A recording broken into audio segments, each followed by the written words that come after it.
استنجا کر کے آئے، پیشاب کر کے باہر آئے، وضو کرنے کے لیے بیٹھے تو ایسا لگ رہا ہے کہ قطرہ ٹپک رہا ہے یا پیشاب کا قطرہ پھر سے نکل گیا. ایسے کئی لوگوں کو ہوتا ہے. پھر گئے وہ، پھر دھو کر کے آئے، پھر لگا کہ نہیں پیشاب کا قطرہ نکل رہا ہے. یہ اطمینان نہیں ہوتا کچھ لوگوں. حالانکہ استنجا کریں آپ، پورا اس میں استبرا ہے، یعنی کھانس کر کے ہو یا اٹھ کر کے بیٹھ کر کے پیر کو موڑ کے کسی بھی طرح سے آخری قطرہ نکال دیں، یہ ٹھیک ہے. لیکن اس کے بعد آپ وضو کرنے کے لیے آئے تب یہ وسوسہ آ رہا ہے، پیشاب کا قطرہ نکلا، پیشاب کا قطرہ نکلا. اب کیا حکم کیا ہے آپ کے لیے؟ ایک نمبر 1 یہ وضو کا مسئلہ، اس کا بھی حکم میں بتاؤں. دوسرا مسئلہ سن لیں، نماز. 4 رکعت ظہر کی پڑھنے کے لیے کھڑے تھے، یا 4 رکعت عصر یا عشاء کی، 2 رکعت پڑھے، تیسری رکعت میں کھڑے ہوئے تھے. اب شک ہونے لگا کہ دوسری ہے کہ تیسری ہے. تیسری میں کھڑے تھے، یہ شک ہونے لگا یہ چوتھی ہوگی کہ تیسری ہوگی. ایسا ہوتا ہے بہت سارے لوگ. نماز کا ایک مسئلہ یہ ہے.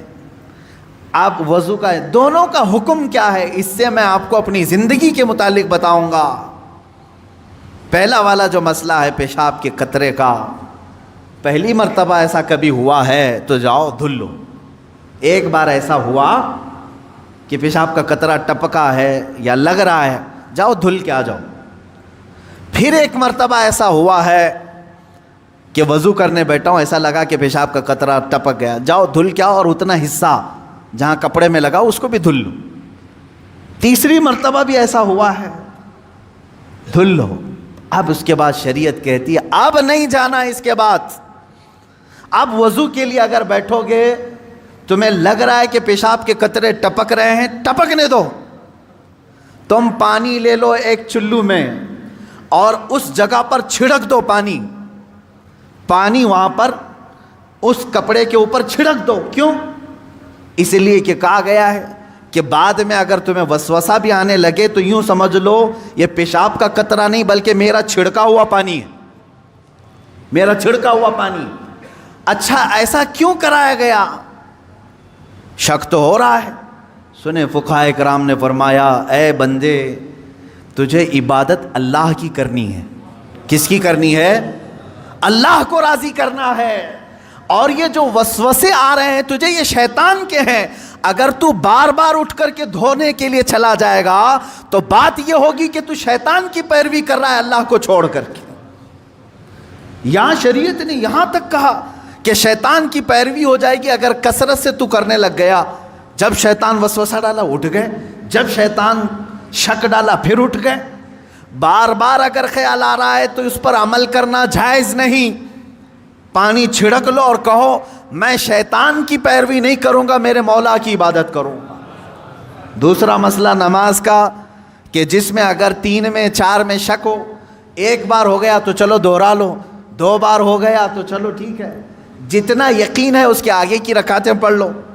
اب اگر بار بار ایسا شک ہوتا ہے تو فرمایا گیا اپنی نماز ویسی ہی کمپلیٹ کرو، اس لیے کہ یہ شیطان تمہیں وسوسے ڈال رہا ہے. اگر تم اس کے وسوسوں کی طرف جاؤ گے تو یہاں ہوگا یہ کہ تم شیطان کی پیروی میں لگ گئے.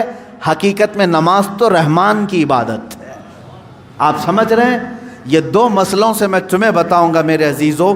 پوری زندگی بھر شیطان اسی طرح سے کرتا ہے، تمہیں اپنے اصلی مقصد سے ڈائیورٹ کر کے کسی عام فضول چیز میں لگا دیتا ہے، فضول چیز میں لگا دیتا ہے.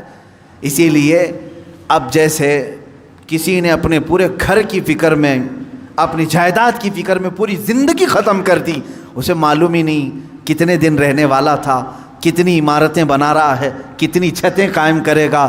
اے بندے تیری زندگی لمبی سے لمبی جاتی تو 70-80 سال کی، تو بنا ہی رہا ہے 30-40 سال کی عمر میں.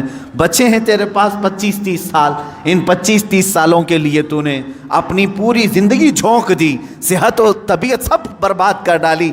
لیکن جہاں 100 سال سونا ہے کہ 200 سال کہ 500 سال کہ 1000 سال، ہمیں معلوم نہیں قبرستان میں کتنا سونا ہے، وہاں کے لیے بندہ ایک رات کی بھی عبادت کرنے کو تیار نہیں، ایک تسبیح گھمانے کو بھی تیار نہیں، وہاں کی عمارت تیار کرنے کو بندہ تیار نہیں۔ یہ شیطان ڈائیورٹ کر چکا ہے تمہیں، تمہاری اصلی منزل تو وہ تھی، تمہیں لگا دیا کسی اور کام میں، تمہیں لگا دیا کسی اور کام میں۔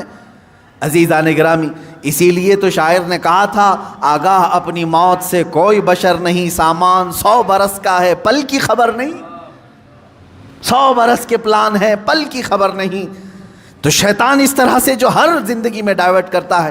اب میں آپ کو بتاؤں ایک چیز، جن چیزوں کو ہم سمجھتے ہیں کہ یہی کل ہے دنیا میں، نوجوان یہ سمجھتا ہے کہ ایک خوبصورت لڑکی مل جائے پوری زندگی ہے، دیکھو اسی پر تو شعر و شاعری کرتا ہے، اسی پر تو پوری محبت کے نغمے گاتا ہے، اسے معلوم نہیں کتنے دن کیا یہ عائش ہے۔ اور کچھ لوگ یہ سمجھتے ہیں کہ مال، گاڑی، کار، بنگلہ ہو جائے یہی سب کچھ ہے۔ تقریباً انہی میں ہم سب دوڑ رہے ہیں، انہی میں ہم دوڑ رہے ہیں۔